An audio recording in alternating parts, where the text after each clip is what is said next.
Did you see me calling? Xin em không nhấc máy. Nếu như em lỡ nghe rồi thì cho anh xin nốt lần này. Nhưng là when you see me calling, xin em không nhấc máy. Cause when that really hit me thì cô ơi cũng có delay.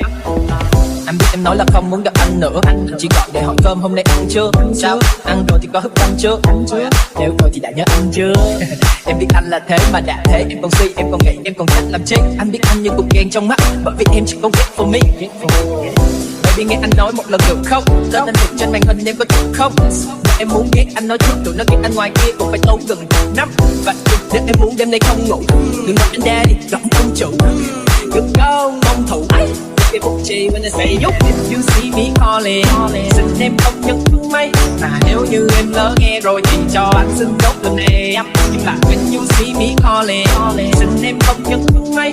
Cause when that Henny hit me thì cô ơi cũng chết lay. I'm talking about love, I'm talking about you, I'm talking about all the things you said you wanted us to do. I'm talking about love, I'm talking about you, I'm talking about all the things you said you wanted us to do. I'm talking about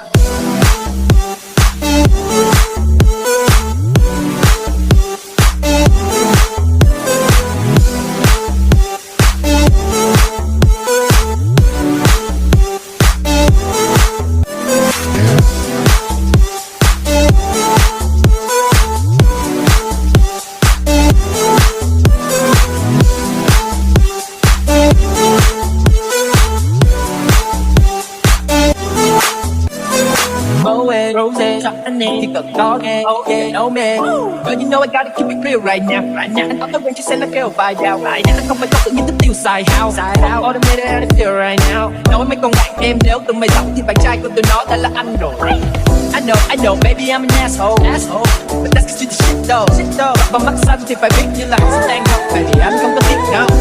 Vậy thì sao em phải dừng lại? Là vì một ai quá nhiều đang đi trong sai. Chẳng còn gì để phải nói, chẳng cần gọi tên, ta đã chính là lời cay kề dần rồi.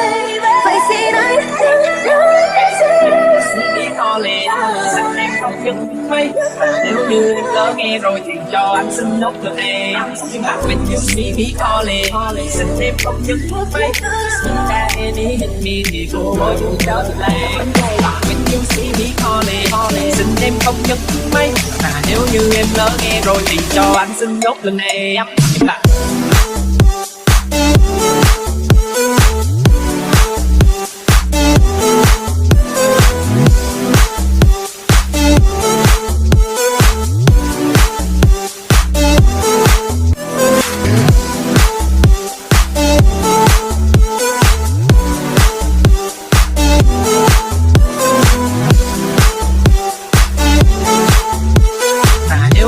lỡ nghe rồi thì cho anh xin nốt lần này.